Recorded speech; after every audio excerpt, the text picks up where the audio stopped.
to the chat room. In the chat room is a link for the speak to text. Please click on that website address or on that link, and then you have the option to go to different language as Italian and Spanish. And when you have questions about the technical part of the webinar, please put it in the chat box and we will try to answer your question. And now I like to start with the webinar, and I will give the floor to Ida from the European Federation of Hard of Hearing People and also from Denmark. Ida, the floor is for you. Thank you, Marcel. And should I try and share my screen? I can do that. Can you all see my?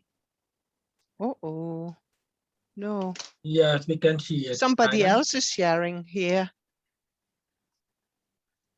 Okay, here we are. Can you see it? Yes. Yes, we can see it. Thank you. Good, good. Thank you. Thank you, Marcel, for passing on the floor to me, and thank you to IFHOH for inviting me to share this presentation with you all on accessibility in Europe for people with hearing loss. You already know my name is Ida Riegel-Poulsen, and I am the IFHOH secretary.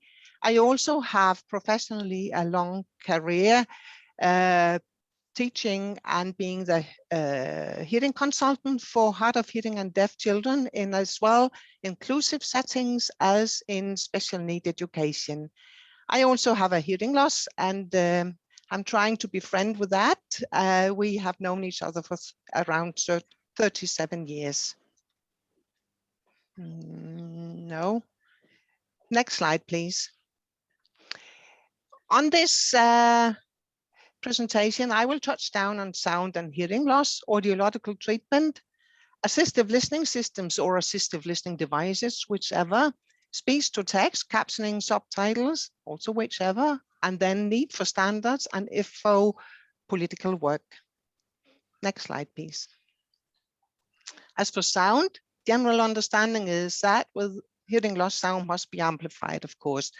And to understand hearing loss and the population living with it, it is important that there are many different types of hearing loss.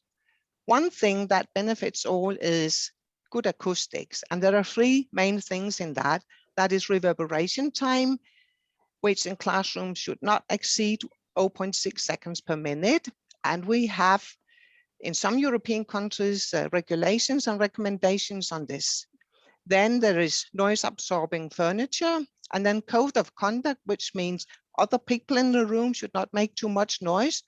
And the hard of hearing person should know how to position him or herself according to light and acoustics. For light, it is good to have the light behind you so that you will have light on the face of the person that you are talking to. You should also develop on good communication tactics. In audiological treatment, basically, we have hearing aids, cochlear implants, and bone-anchored hearing systems.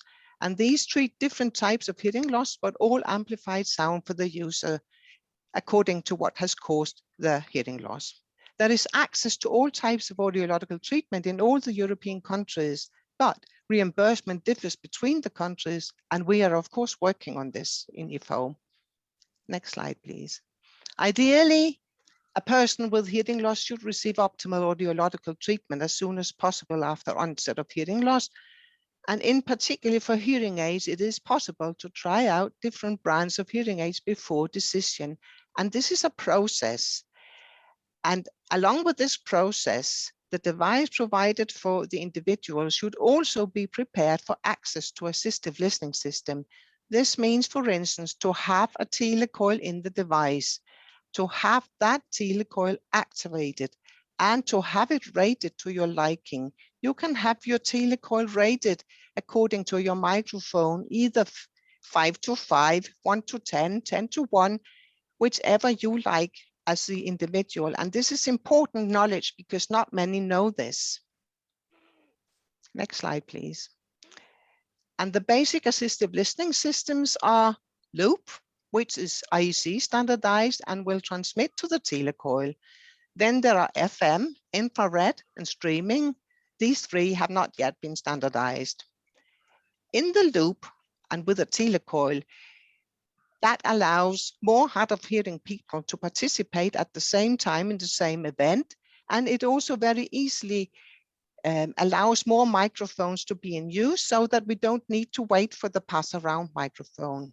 This is also possible with FM, but it does happen with FM that we need to change frequencies. And you know, some technical knowledge as a user to be able to do this. With infrared, the transmitter will transmit the signal via the infrared light to a receiver. And if I'm wearing the receiver, this will convert the signal into a loop, and then the loop will transmit the signal into the telecoil in the hearing aid. So we hear via the telecoil still. Infrared is sensitive to bright daylight, but is fabulous in a courtroom, for instance, and also assures that the signal will not be able to be heard outside the courtroom, which is also important. Streaming is the youngest of these children, and that is in general one transmitter to one, maybe more receivers. It does provide stereo sound, which is good for listening to music. We still need it to be able to work with more than one microphone, which we are hoping it will facilitate soon. It is good to know that with assistive listening systems, all of them also rely on good acoustics, limited background noise, and a code of conduct in how to use the microphones. For instance, I now wear a boom microphone, and when I change the position of that, you can tell how the sound actually changes. And this is only moving around my head. So not very big differences, but we are sensitive to changes of distance to the microphone. Also with assistive listening systems, ideally, we should be able to try out different types. And we do that in Denmark now for school children. And I'm proud to say this was my idea some 15 years back, when a little pupil, 5 years old, with a cochlear implant told me, I can hear in that, I can hear in that. When you use that one, I understand what you say. So this is a very clear signal from the user that they actually know what it means to follow. And some of the adults around this child actually expected one of the other systems to be the best one. In Denmark, we have a course description on how to deal with children with hearing loss now, and it has been implemented in the course description that the children should be allowed to try out different systems before we choose which one is the best for them. And we can try this out for a month with one device, if it takes that long, and then you can try another one out and compare the two, and within 2 months the most, we are settled with it. It is also important that these systems must have universal design so that we operate them the same way, then we can help each other, and then the individual's device can be, for instance, rated or fitted to that person. Different countries in Europe focus differently to assistive listening systems, and we can do better. If we work together and do more things the same way, then we can also better compare. Next slide, please. One thing that is really difficult about assistive listening systems, that is the maintenance. Ideally, this should be carried out annually, of course, and then with breakdowns. But in practice, this only happens with breakdowns, and many of us also meet technicians who have had no education in hearing technology. We must ask for better education for the professionals so that they know more about what it means to rely on technically aided hearing. Hard of hearing people get used to using optimal sound, but we also get used to using sound that is not optimal for us. Then we will compensate in some way, which we should not do. This is too hard for us. So we really need good maintenance for this. Communication can be compared to traffic. Messages travel, and are sent and received. When you drive around in your car in Europe, you will usually see that roads are nicely maintained and the communication pathways should also be nicely maintained. When the audiological treatment and the assistive listening systems are not enough for us, we can add on speech to text. Speech to text varies also throughout Europe, and it includes subtitles for media and online events. It is for conferences, meetings, appointments, parties, education, and for information in public. Also, for speech to text interpreters, we need good education. We need to raise the bar here and also to set standards. Speech to text is not instead of the assistive listening systems. These are two ways to access the same information and to participate, and the individual will know how to cooperate the two and what to choose. IFHOH is a proud partner in the Live Text Access project, and later in this webinar, you will hear Rocchio also give a presentation on the Live Text Access project. Hard of hearing people change gears. We use audiological treatment, hearing and listening tactics, relevant positioning regarding light and acoustics, relevant and good communication strategies. We add on assistive listening systems and speech to text according to situation. We also add on use of signs. Hard of hearing change gears manually, and you could say about people with typical hearing, they have automatic gear shift. You should also know about us that we are not just in one gear at a time. We are on 2, 3, 4, maybe even 5 gears at the same time to make things work for us. And the next slide, yes, because even though we do all this, so, back please. Even though we do this, we are sometimes stuck somewhere up on the top. It may be a nice view, but it is never nice to be stuck and to find your own way back. Next slide, thank you. IFHOH is a member of the European Disability Forum and cooperates with the EU Commission on the European Accessibility Act. And also we are now working on the European Disability Strategy 2030. This is on obligations deriving from UN CRPD. And for hard of hearing people, it is important that we need access to information, of course, but that is not enough. We need access to participation, and this way we can also contribute to our societies. Next slide. And to wrap up now, what we focus on is good acoustics, audiological treatment that are prepared for assistive listening systems, that the assistive listening systems can be tried out to select the best for you, that we can add on speech to text. We cooperate with the European Disability Forum in setting up standards, and we go for a universal design. It is good now to remember that all hearing technology will work the same way wherever it is used in Europe if it has been set up correctly.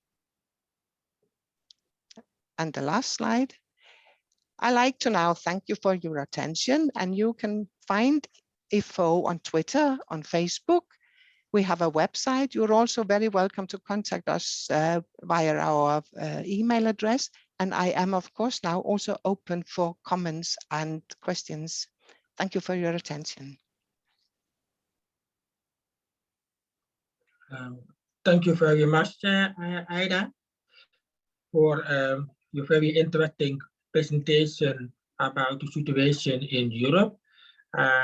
So I have explained at the start of this webinar, you can put your question in the chat box, and we have some time to answer some questions to Ida now.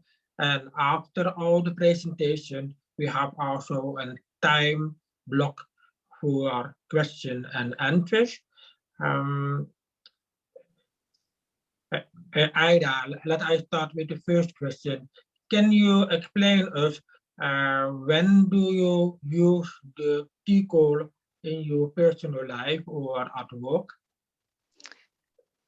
At work, I would use it for all staff meetings. And I have been working as a consultant and also have my own personal equipment, so that I have a neck loop I carry around with me. And when I meet up in schools with teachers and parents, I have some microphones that I can put on the table, and then they should pick up what people are saying. But I did a demo before with the microphone, and this is very difficult with these microphones on the table, because people are typically also having glasses with water, and the microphones will pick up that sound as well. So that is not so nice for me. At home, I have a loop in my living room that is for my television. And when I watch television, I switch onto telecoil and I listen to what is on the TV. Now, when we have the pandemic, and if a family member has been visiting me, we are more people with hearing loss in my family, then we could both be on the telecoil and both listen to the same broadcasting about the news and so. So in a way, my house is accessible also for family and friends with hearing loss. Ida, there is a question from the chat box, and I will read it. And the question is, I would like to ask Ida if the use of the loop is already explained during the insertion of the hearing aid or the cochlear implant.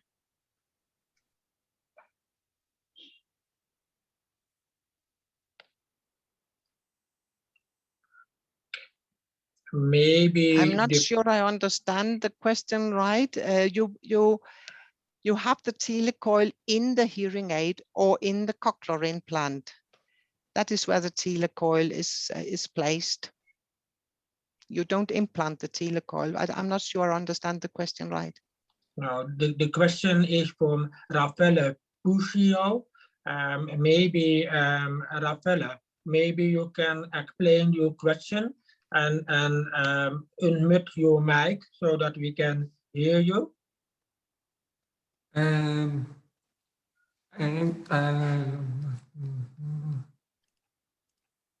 First of all, I apologize for my English. The cochlear implant or hearing aids, when are shipped at the age of 1 or 2,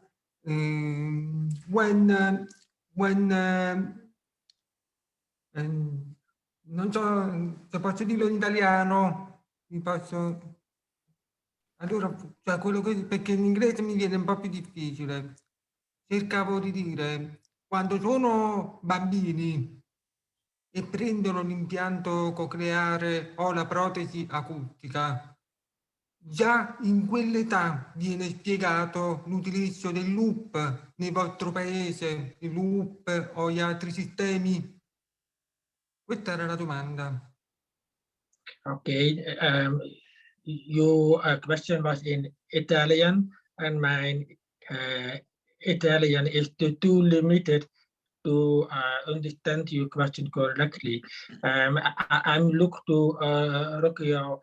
Did you understand the question in Italian? Maybe you can translate it for us. I didn't quite get it. I think the question goes when you have it, you have the telecoil.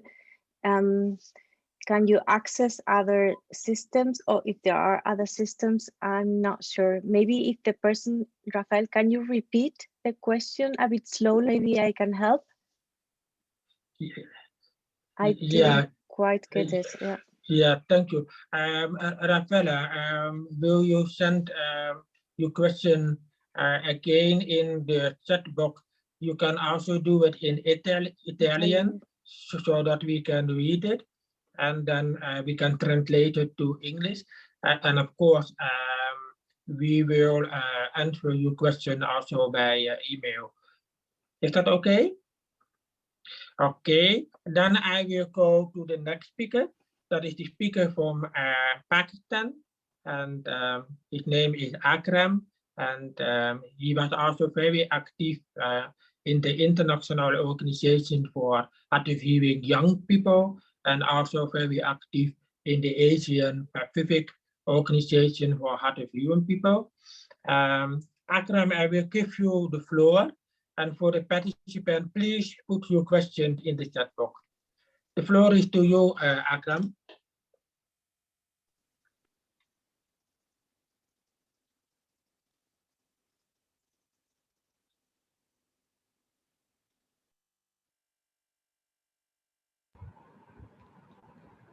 Thank you, Marcel. I am Akram.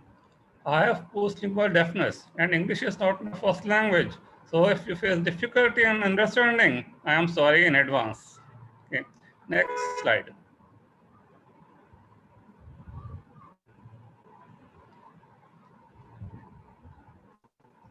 Actually, a person is divided in 3 categories for accessibility, for hard of hearing, deaf and deafened. Okay. You have assistive listening. It includes hearing aids and hearing loops, sign language interpreter, real-time captioning, and speech therapy.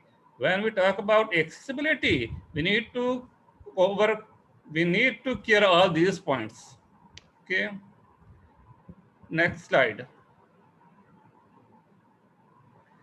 Hearing aids are available in Asian countries since long, when that was a pocket size hearing aids. Hearing loops were not known until the personal hearing loop arrived with hearing aids and cochlear implant recently. In past, and still many people don't know about what is hearing loops. People even did not know what hearing loops is. No hearing loops were available in any school or other place. Sign language available since long, usually by teachers from the school for the deaf and family members, but no concept of professional sign language interpreter and no diploma and certificate course available. Real-time captioning were not known other than the subtitle in movie that was usually a translation. For example, if movie is in English, then there is subtitle in Urdu and other language. Okay. Speech therapy is also available. Okay. I was attending the IFHOH study course in 2007. That was the first time I see the real-time captioning. Before in my entire life, we did not know what is real-time captioning. Next slide.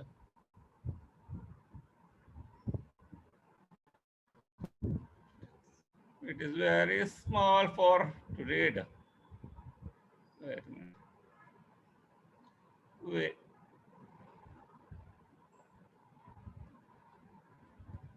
Okay, thank you. Assistive listening. Hearing aids usually available all over the Asia Pacific, but may or may not be affordable for many. Actually, these are bring from the Europe or the developed countries, and it is very expensive for us. Some place free or subsidiary hearing aids are available, either by government or NGO. Hearing assessment service like audiology service also lack at many places.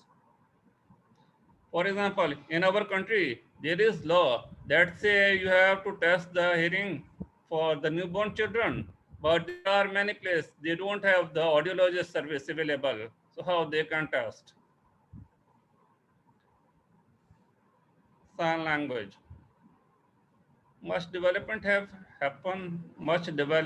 and awareness on SL and interpreter happen. Yet in many countries, there are no professional diploma or certificate course on sign language. Online interpretation service is emerging these days. For example, in Thailand and in Pakistan, there are online interpreting service. People are starting, but it is at a starting stage. Real-time captioning. Since 2007 at the individual level, then from 2012, IFHOH raised evidences on captioning.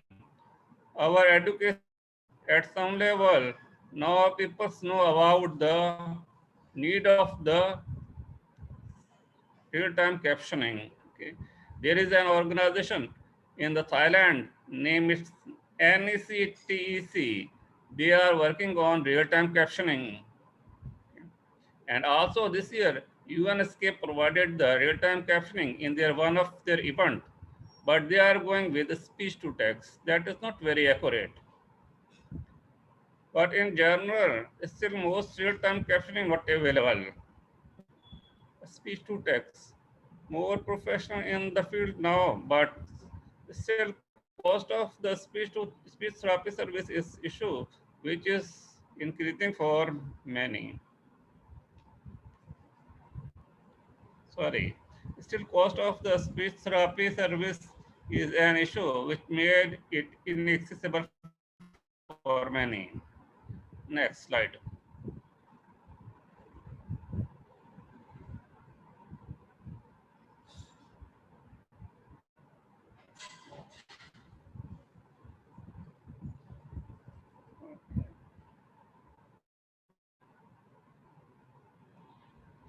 We are trying to make a move. Okay, general accessibility issues. When we talk about accessibility, there are very little access to information. For example, in TV news and videos, there is no captioning. So people have difficulty in accessing the information. Public place, there is no concept of hearing loops or free sign language interpreting service. If you go railway station, if you go airport or medical service anywhere, there is no hearing loops and no other services available. In my country and I think in other countries too, ATM card need to be activated by the voice call. If we have to activate our ATM card, we need to call the bank service. That cause barrier for us. Work on it in the progress. Now, when we make the movement and tell the people we cannot call, some banks make it accessible by the SMS service, text service, but other banks still pushing us to make a call to active our ATM card. Okay. Lack of trained human resources, lack of audiologists, HA captioner, HA repair service in remote area, no trained captioning expert, and device available except in few countries in Asia Pacific, lack of trained certified interpreters. Actually, in many places, especially in the remote place, villages and small area, there are audiologists. They don't have any service to repair the hearing aids. If some children have broken their hearing aids, they have to travel a long way to get it repaired. Okay. And in Asia Pacific, I think except two countries, I think Japan and other is Korea, there is no professional captioning service. There is no human resource who can do the real-time captioning. There needs a training.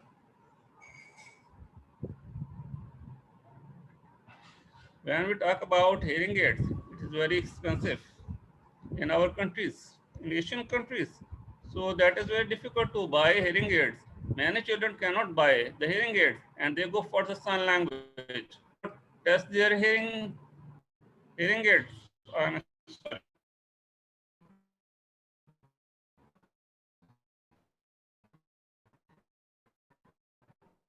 Many cannot have the audio, so they cannot test the hearing aids. So what they do, usually they push them to the deaf school. So they develop with sign language. Okay. They have ability to hear. They are hard of hearing, but they don't have the access assistive listening devices, so they go with sign language. Okay, thank you.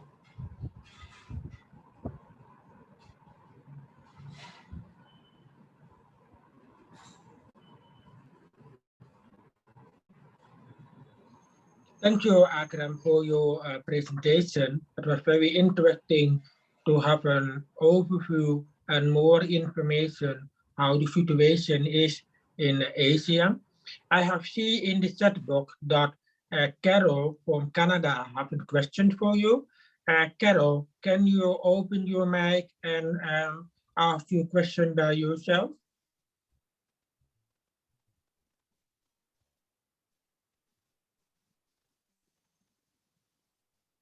Carol, can I give you the floor for your question?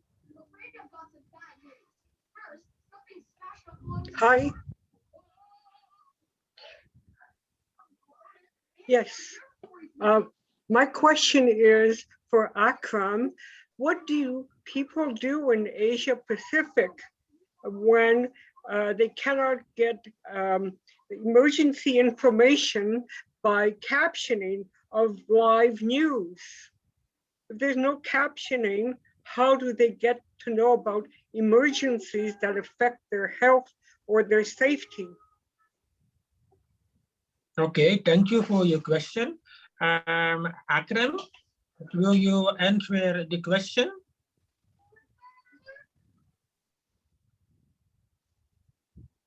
Thank you. But actually, their parents or the sibling support. Family members who are hearing, they can support for emergency. If both family members are deaf, they cannot get information.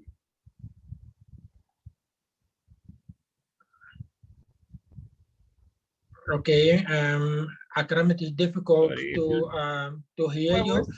Maybe can you May I repeat? answer the question in the chat box by typing?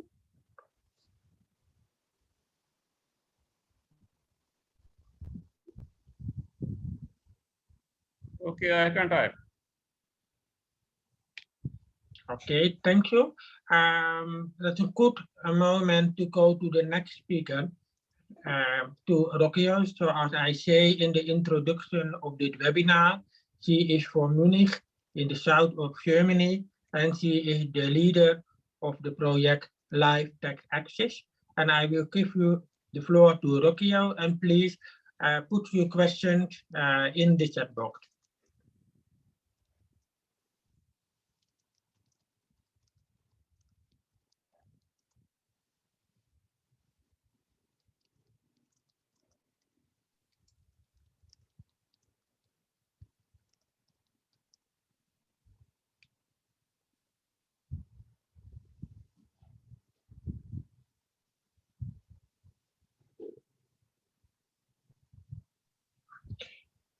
I'm look now to the technical part of the organization. Can you show on the screen the presentation of Rokia about Marcel, live? Yeah, Rokia, you can speak. I will show my desktop with the presentation. Should I share it now? Yeah, okay. Okay. I can, as you wish.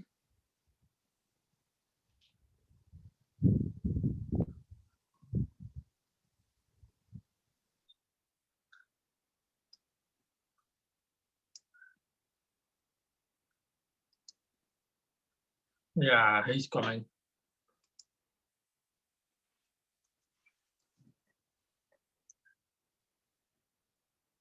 Marcel, can you see the presentation? Yes, I can see it. Thank you. Okay. Should I wait until the questions in the chat have been answered, or you give me the go, please? No, you can start. Ah, okay. So first of all, many thanks for having invited me here today to give you an update about the status of the project and to show you some of the results. My name, as you know, is Rocío Bernabé Caro. I come from Spain. but work in Munich at the university, International University, STI München. And as Marcel said, I'm the leader of the coordinator of the Live Text Access project. LTA, Live Text Access, is a Erasmus co-funded project that focuses on creating training materials for real-time interlingual subtitlers. The name real-time interlingual subtitler is not always used in all countries. For instance, in the Netherlands or in Germany, the term speech-to-text interpreter is preferred. Also in the States, live captioner or live subtitler is used more frequently. In our project, we decided to use real-time subtitler because we thought it describes very good two key aspects of the profession: the fact that it is in real time, and on the other hand, the fact that the text that is written appears on screen as subtitles, at least in most cases. As you know, real-time subtitling is an access service. The real-time subtitler listens to the speaker and at the same time creates a written version or a written text that then appears on a screen as subtitles. There are two main techniques to do this. Either the real-time subtitler uses speech recognition software and dictates the text into the computer, or the real-time subtitler uses a keyboard to create this written text.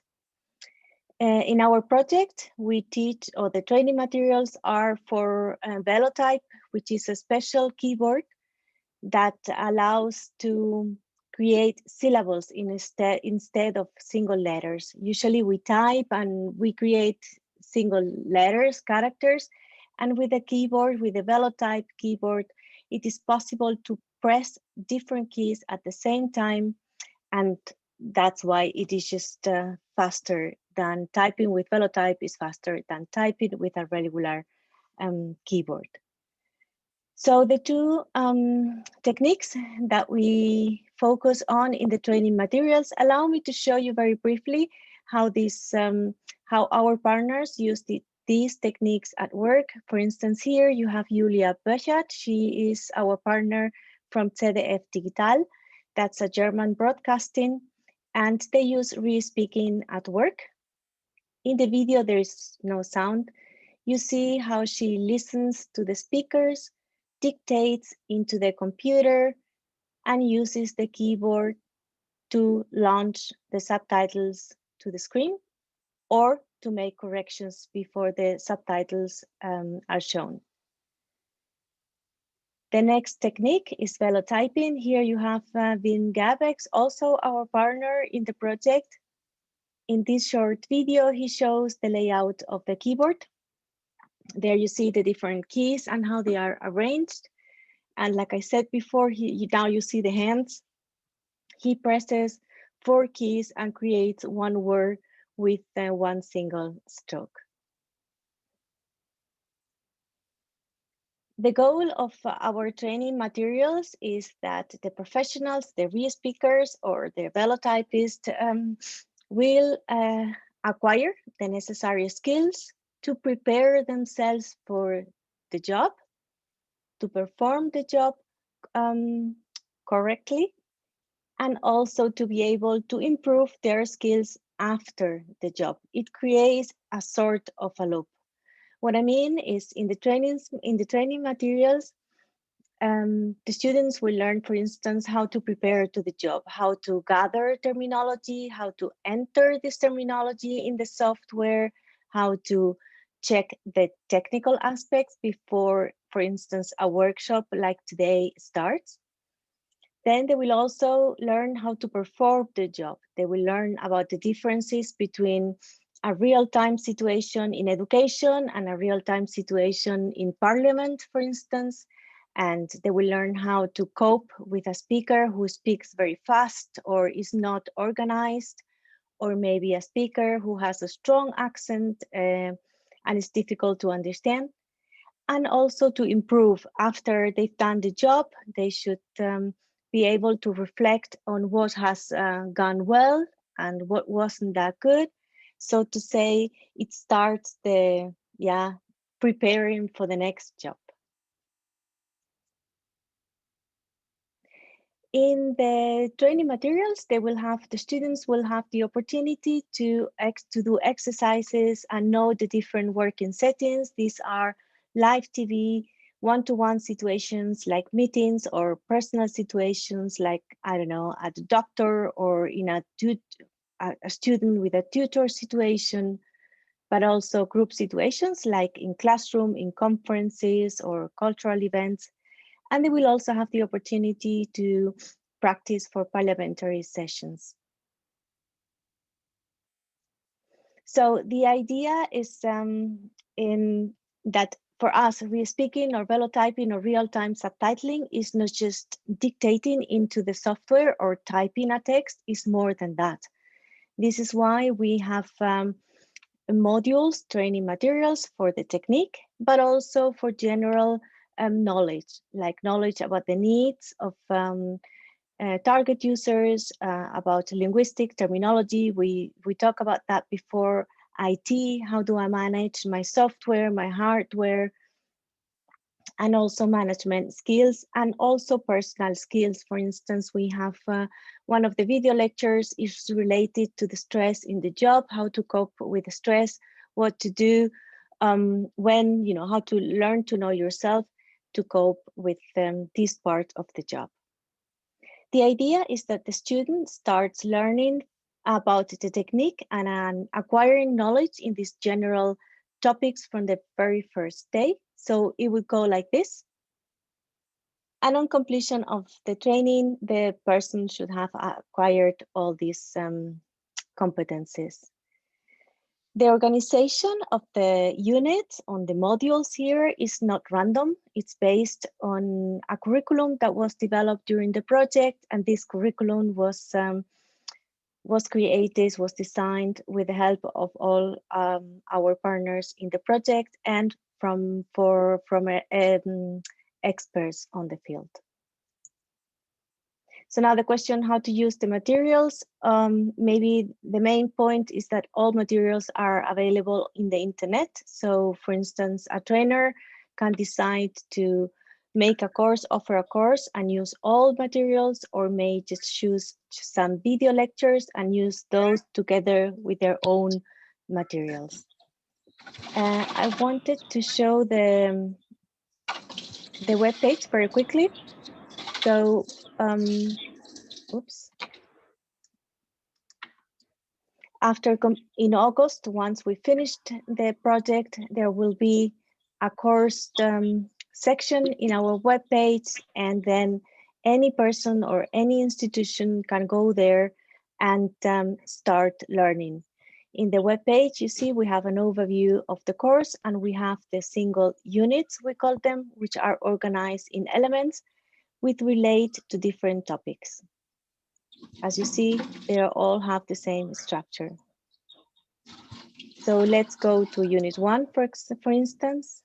There you always have an introduction to the unit. This is the unit where Marcel, Aida, and I work together. And then farther down, the teacher and the student have the possibility to go to the different topics, to the different elements. And when they click on the elements, the materials come up. The idea is you always have a video introducing a topic. In this case is disability models. This is more theoretical. After that, the student can go to the PowerPoint presentation, review the theory, but also find some exercises that are suggested by trainers. For accessibility reasons, we are providing the subtitles of the videos and the transcripts. And this is not ready yet, but we will create some sort of self-assessment so that the student can keep track, or the trainer can keep track of their progress. So this is in short, a short overview of what it will look like more or less when we're finished. Like I said, it's not done yet. I have actually a lot of things to share with you, details about the video lectures and the units, but we don't have much time today. So we wanted to invite you to our last multiplier event, which will take place online on July 9th. It is free, and there you can meet all the trainers, all the partners. We also have invited speakers. Pablo Romero Fresco will join us as well. So if we will be happy to meet you there. You can send me an email if you wish to register. And of course, if you would like to join us, this is the email, the webpage address. We have a YouTube channel, and there we have already video lectures uploaded. And if you want to follow us in Facebook or Twitter, we will be very happy to hear from you. So just an overview of our partners. We are 3 universities from Spain, Germany, and Italy, 2 associations, the European Federation of Art of Hearing and Association ECQA for Qualification and Certification, and 3 professional, service providers from Italy, Subti, Velotype from the Netherlands, and CDF Digital from Germany. So many thanks for your attention. And if you have any questions, we're there to answer them now. Thanks. Thank you very much for your presentation. In the chat box, we have received different questions. One of the questions is from Hildekun Vallang. And Hildekun, maybe you can mute your mic so that you can take the floor and tell your questions to Rocchio, and then she can answer it. Is it possible that you speak and tell your question?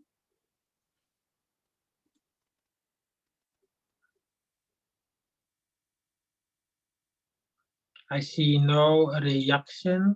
The question from Hildekun was, how long is the education? Can you answer that? Yes, we have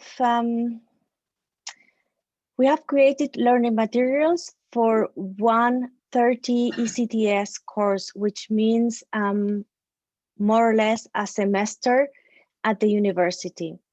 So once you're finished this course, how proficient you are in Velotype or in re-speaking, it will depend on also on your background, what you've done before, and whether this course is, if you only take this course, or if this course is part of, a whole bachelor or a whole master course.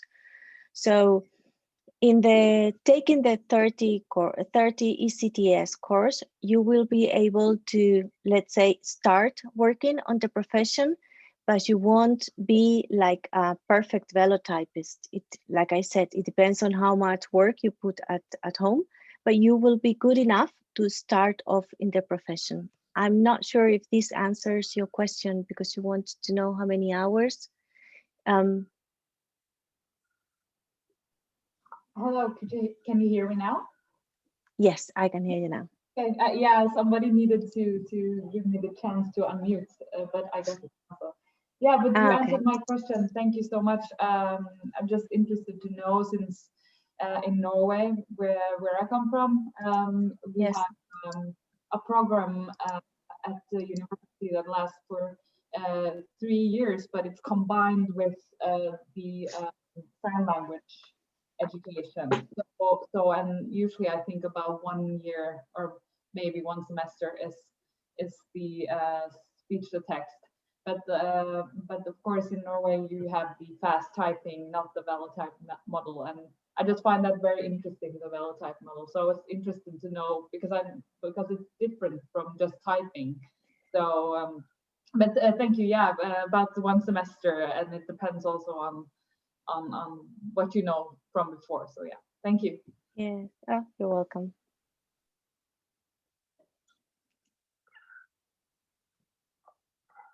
Okay. Rokia, will you give a reaction or? Well, to that question, I think we're all set. Like I said, like we were saying, depends on how you place the course. If you use just one semester, then you end up with basic good skills to start off in the job. But of course, you have programs where this part of re-speaking or velotyping is just one semester. So you learn translating, you learn interpreting, you learn language skills separately at the same time. So this type of courses, what Hildegard was saying, they just take longer. Yeah. Okay, thank you. What would you like to say? I was looking on the chat. I think I have more questions. Should I go through them? Yeah, but I will prepare. Okay. I like to do that in the after the last speaker. So then we have an round for questions and answer. Okay. Yeah. I will give now the floor to the Vice President of the International Federation of Hard of Hearing People, Avi Blau, and he is from Israel, Tel Aviv. And Avi, I will give you the floor.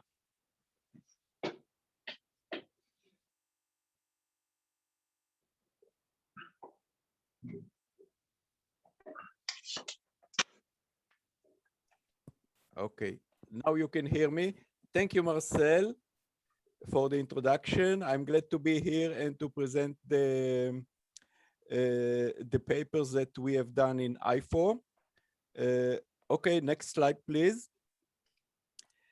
This webinar that we have here is based on the IFHOH position paper, which is called Hearing Accessibility Guidelines. This paper shows you how to improve hearing for hard of hearing people. Well, it is a long letter with a lot of information, and you can find it in the website of IFHOH. If you go to the IFHOH website at ifhoh.org, then you have the information menu, and inside it you can find position papers, and then on the position paper page you will see the document Accessibility Guidelines 2021.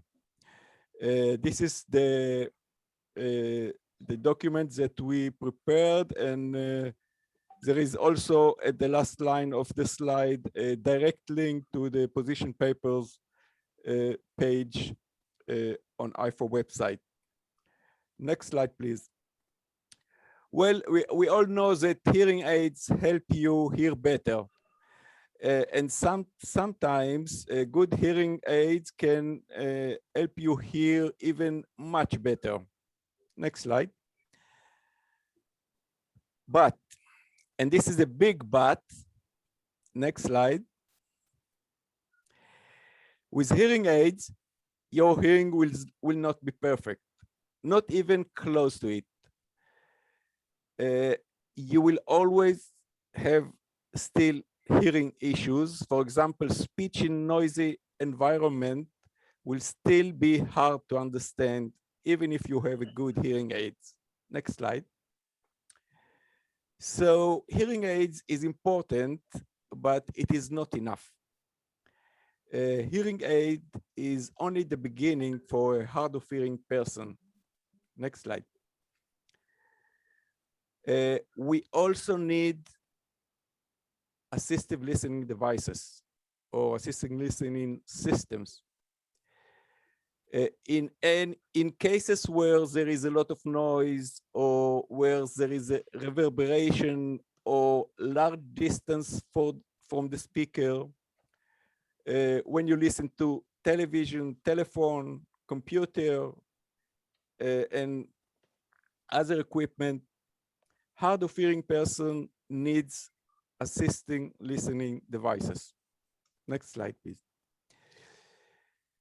And I've brought here several examples. These examples are not all the possibilities. You can find much more information in the papers that I have mentioned before if you go to the IFHOH website.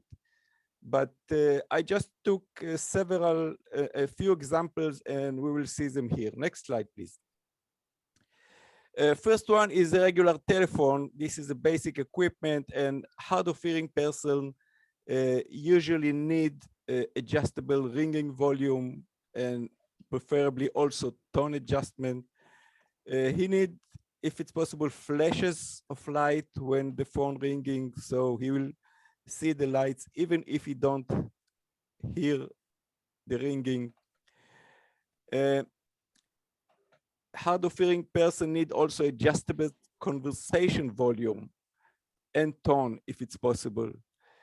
And in new and improved models, you can also have captions on the telephone, and these captions can be supplied by a human who is sitting in a special relay service, or it can be supplied by an ASR, which is automatic speech recognition. And this is just a computer making the captions. Next slide, please. Another popular assistive listening device is an earphones which is connected wirelessly to your television, and with it you can listen very clearly to the television without increasing the volume and disturbing other people. Next slide, please. We also have alarm clocks from different kinds and sizes. For example, in the picture, you can see alarm clocks that it's connected to a vibrator that you can put under the pillow. And in this way, you can wake up on time, even when you don't hear your hearing aids. Next slide. When someone knocks on your door, you usually need this equipment, this special assistive listening device, which can give you flash of light or loud sound, then you will know that someone is coming. Next slide. A lot of hearing aids, and by the way, this is a general comment. When I'm saying hearing aids, it can also be a cochlear implant or even a BAHA device. BAHA is written B-A-H-A, and it is a special hearing aid that is contacted to the bone of the skull. So any such device, hearing aid, cochlear implant, or a BAHA can have inside them a telecoil. And it was explained before, so I will not say too much about it here, but telecoil is a small device that can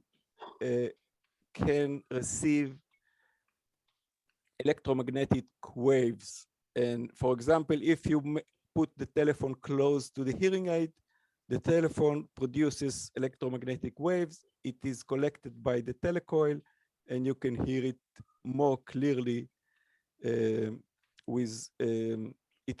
The telecoil has two big advantages because it can eliminate the environment noise, and it can eliminate the feedback of the hearing aids when you put something close to it.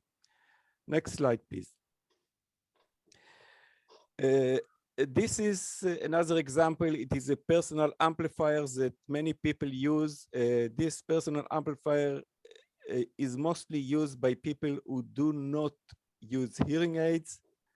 Some people do not like them, but this is a very simple device that anyone can use. It is not fitted with, I mean, it is not adjusted to your spatial hearing, but it has only volume, and you can make the speech a little higher, and in most cases, it can help.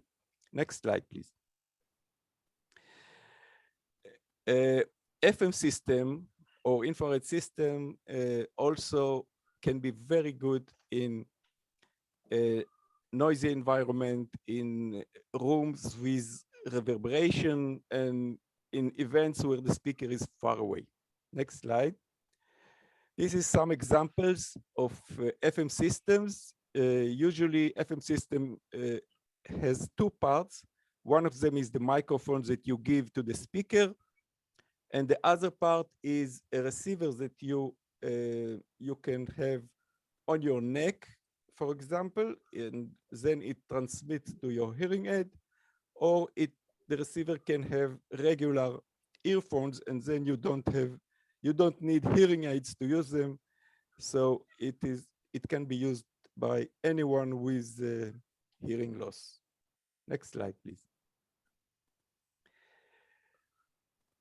When a hard of hearing person selects a cell phone, a cellular phone, he better pay attention to these points. First, he better select a cell phone with high ringing volume or with a strong vibration and with high conversation volume. Ringing volume and conversation volume are two different volumes, so we have to pay attention to both of them. Also, if a hard of hearing person have hearing aids and he want to hold the telephone, the smartphone, close to the hearing aid, he have to pay attention to the rating of the phone, how much interferences the phone is doing when you put it close to the hearing aid. And there is two types of rating, M rating and T rating, and I will not explain too much about it, just say that you better choose a cell phone that have at least M3 or M4 rating and T3 or T4 rating. Next slide, please. The connection between smartphone and hearing aid are very important. This is a developing area, and we have to expect a lot of improvement in the future. I'll just mention a few of them. You can have your smartphone make a small and simple hearing test to you, and then he will know how to send you music and speech which is adjusted to your hearing. You can also use it as a personal amplifier, and you can connect it directly to your hearing aid, especially in the new hearing aids. And then you don't need mediation and other equipment between the phone and the hearing aid. And this is also a nice feature. Also, a smartphone can control your hearing aids, adjust the volume, the balance, the tone, and many other features. Next slide, please. Okay, so until now we spoke about the sound, how to improve the sound that we hear. But this is not enough. We hard of hearing usually need also captions. We want to hear, and we want captions to help us fully understand what is said. And captions, I also be short because Ida spoke about it before. I will just say caption can be open, so you cannot close them, you must see them, or closed. Closed caption is a caption that you can open or close, the user can control it. It can be real time, like the captions that we see now in this webinar, or it can be pre-recorded, and then it is a different type of caption, more accurate and without latency. The captioner can sit locally with us, or it can sit remotely, like it is done here. And the caption can be made by human, as we have here, or by a computer, which is, I mentioned it before, it is called ASR. And I have to say that IFHOH do not recommend ASR captions in public events. This is our opinion for now. It might be changed in the future because ASR is improving all the time. If we have captions by computer, it can be re-speaking, as Rocio explained. When someone is speaking and the computer knows him very well, and you get a quality captions, or it can be direct when the computer listens directly to the person who is speaking. The keyboard used for caption can be a regular QWERTY keyboard or a special stenotype keyboard, which is better, much faster, and more accurate. Two important features of captions are accuracy and latency. And this is a long issue, a big issue. I'll just say that for people who listen to the words and read the captions at the same time, latency are very important. And for people who just read the captions and do not listen to the spoken words, accuracy is more important. Captions are usually expensive, and they are captions by human have limited availability, and in many Western countries there are regulations that because of them we must supply these captions. But in developing countries there is an issue because they cannot pay. Usually they don't have availability of captioners, and the regulations do not enforce it. So in developing country, we have problems with captions, and maybe the ASR can be a good solution for them because it is free, it is always available, and it might be some kind of a solution. We will see. Next slide, please. Okay, to summary, every hard of hearing person should get a hearing aid. We know that most of them do not have one. You have to have real expectation because you will have improved hearing, but not perfect one. And hearing aids are not enough. We hard of hearing people need assisting listening devices too. Next slide. Thank you. This was my lecture. You are most welcome to ask questions or to read our position paper. It has a lot of information inside it. And if anyone wants to send us comment or additions to these position papers, he or she is most welcome. You can send it. I will mention also that you can send this comment to the IFHOH email. You can find it on the IFHOH webpage that I mentioned before, and it is also written here on the slide. Thank you very much. Okay, thank you, Avi, for your interesting presentation and with your very concrete examples. We have see some questions in the chat box, and I will also give one participant the possibility to come with his question, and that is Paul Weber. Paul, can you come in and mute your mic so that you can tell your question? Paul, is that possible that you come in and speak?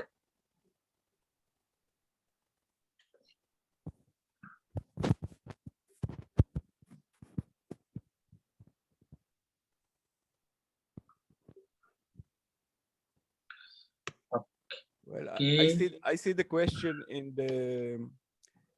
the chat. So if you like, I can answer it.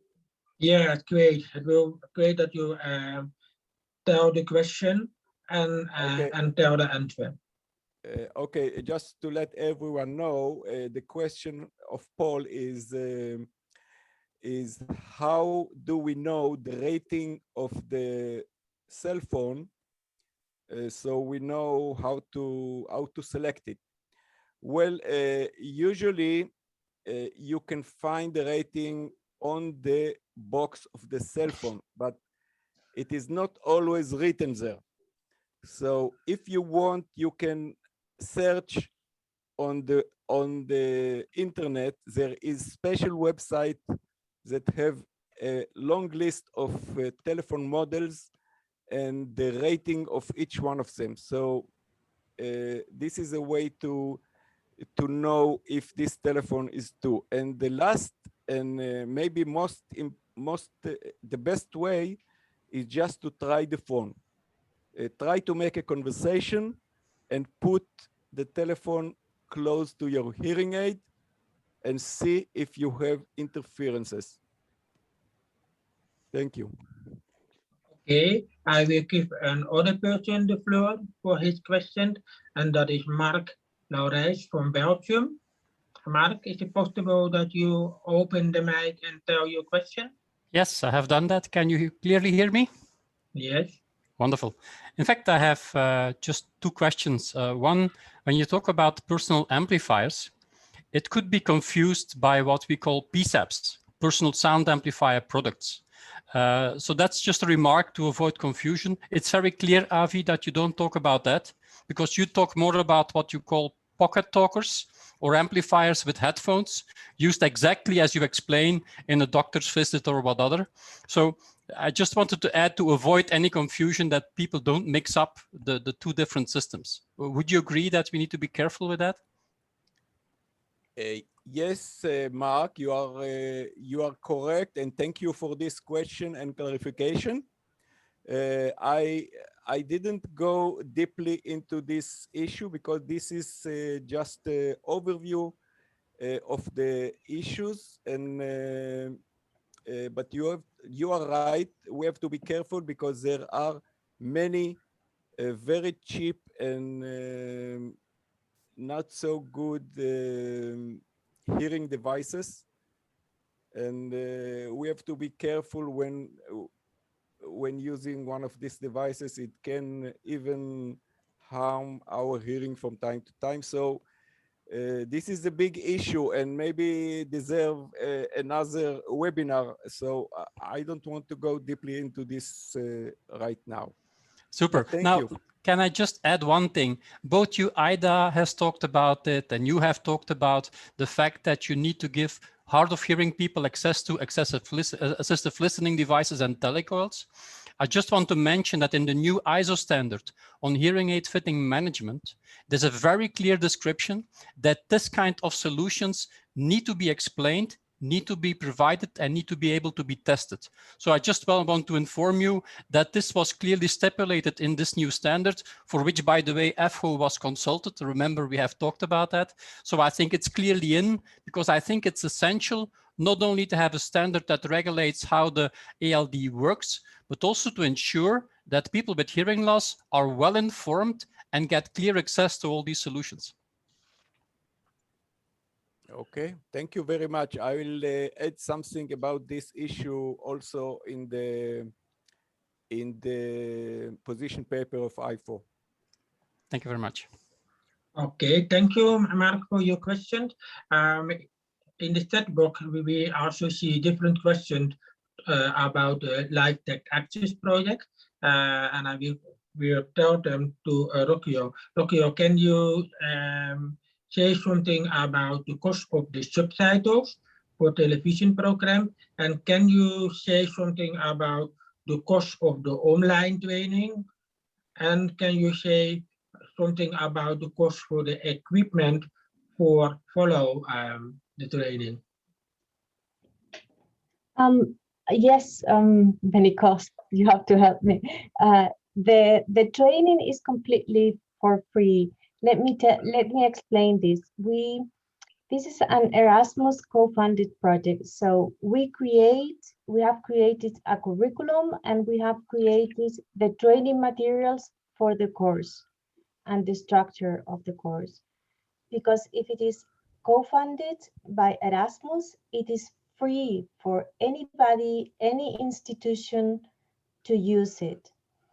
The only thing is that when we finished the project in August, we will not have trainers to train this. The idea is that any institution who wants to use the materials for training, they can go to the page and use the training materials. So, or any student who wants to do this on their own, they can just follow the structure in the web page and learn by themselves. So this is why it doesn't cost anything. But I can imagine, let's say a university uses the material and offers trainers to help students. Then I can imagine that this university will ask for money for, to pay the trainers who help you along the process. So this is the difference. The training materials themselves, they are free and they are available for anybody in the internet. I'm not sure if this answers your question. Yes. Thank you. Okay. Then should I say something about I think, did you mention the costs of the? Yes, in the chat box was also a question about what is the cost of subtitles on a television. Maybe you can say something in general about that. Yeah, this is very different from country to country. I cannot say really how much each. I don't even know the prices that our partner asked for on the television. So I'm sorry, I cannot help you with the different prices. As for the price of the keyboard, I think that was one of the costs as well. The keyboard, if you want to acquire, that costs 1,500 euros. You can buy the keyboard and the Velotype keyboard, and that comes with a special training as well, a separate one. And then, yeah. Okay, thank you. You're welcome. In the chat box, we also see different questions asked by Moses from Umkanda. Moses, are you able to open your mic and tell your questions?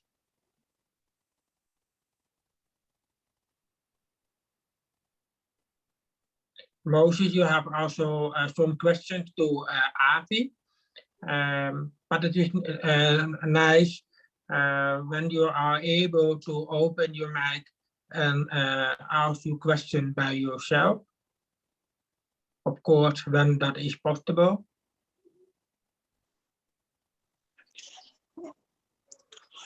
Okay, thank you very much. Am I audible to you? I wanted to ask that I've mentioned about that television assistive listening device.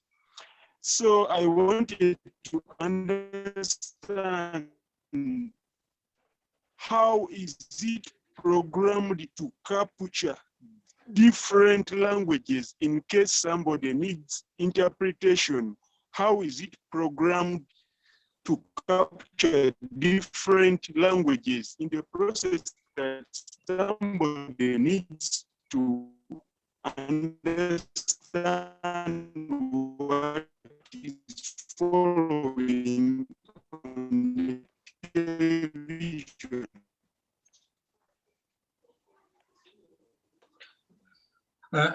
Moses, thank you for your question. It's very difficult to understand, but I can also read it in the chat box. Your question is, how does the television assistive listening device program to work? does it only recognize specific language? That was in question to Avi, I think. Avi, will you give a reaction? Well, I think I understood something from what Moses said verbally. I think Moses wants to know how we supply the different languages at the same time. So if this is the question, I can say that usually you have only one captioner who translate the speech to one language, and the translation to the other languages is done by a computer. So we don't have several captioners for each of the languages. If this is the question, I hope I answered it. Okay, thank you, Avi. We go now to the last speaker of this webinar, and she is the president of the International Federation of Hard of Hearing People. And we go now to a beautiful part of Canada, the city of Vancouver, and I will give the floor to our president, Ruth Warwick. Thank you very much, Marcel, and thank you very much to all four of our speakers who have done a wonderful job in talking about accessibility. And my job is to highlight some of the key points coming out of the presentations. There's so much rich detail that it's very difficult to do this task. But there are 5 points that I want to make. First of all, it is that no one approach is the solution for everyone. So we need to take a multitude of approaches and work on several different fronts. And it is very situational. So in one situation, I might require captioning.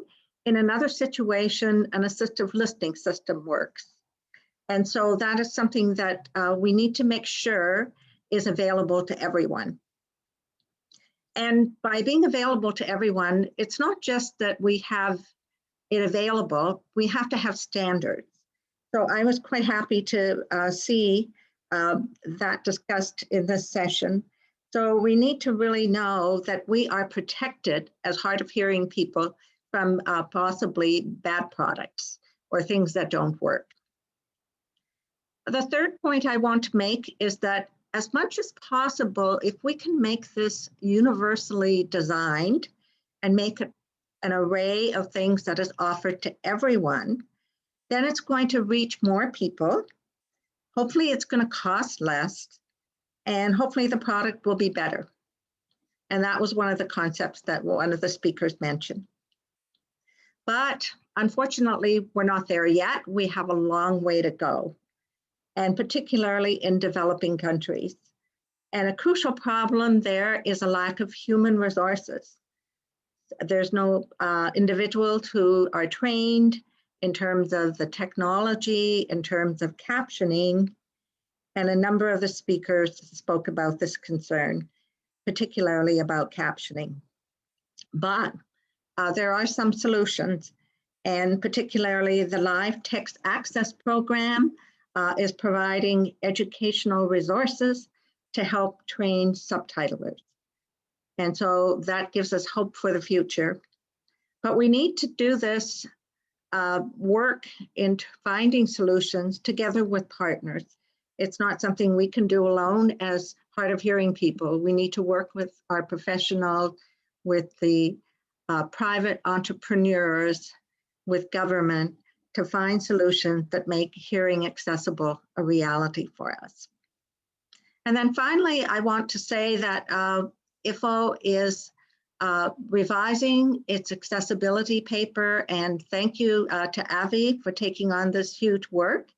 And as he mentioned, you are invited to provide us with comments. It's on our website. So please take a look at it and help us bring it up to date. It's been about 13 years since it was last updated. So we are really looking forward to having an updated paper. And then my last thing is to put up the slide. to tell you about our next series of webinars. And we have 2 of them coming up. So please save the date for May 31st. We're also updating our cochlear implant policy paper, and particularly in light of some recent advocacy changes. And then on June 22nd, we're talking about hearing loops in more detail and about new technology. The times will be almost the same as today, except with a half-hour difference. So we're going to be starting a half-hour earlier in most time zones. And our email and our website is also listed on the slide. So thank you very much to everyone for participating today, and look forward to seeing you at the next 2 webinars. And back to our competent moderator, Marcel.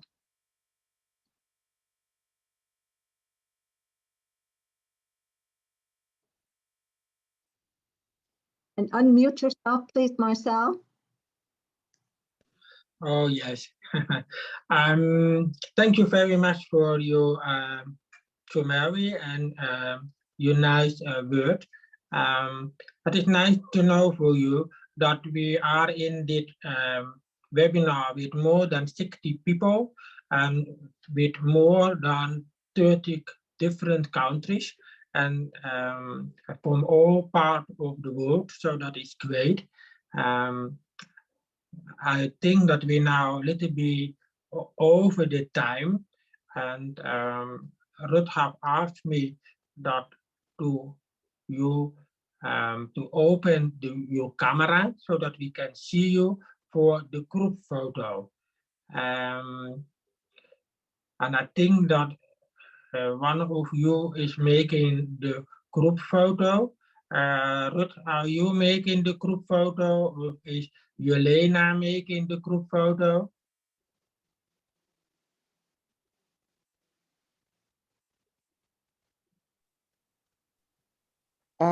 Hello, it's Jelena.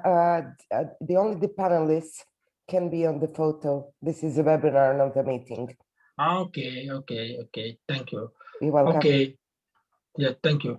Okay, dear participant, thank you for your participation. We hope to see you again at the next webinar of the International Federation of Hard of Hearing People. Stay in a good health and stay also safe.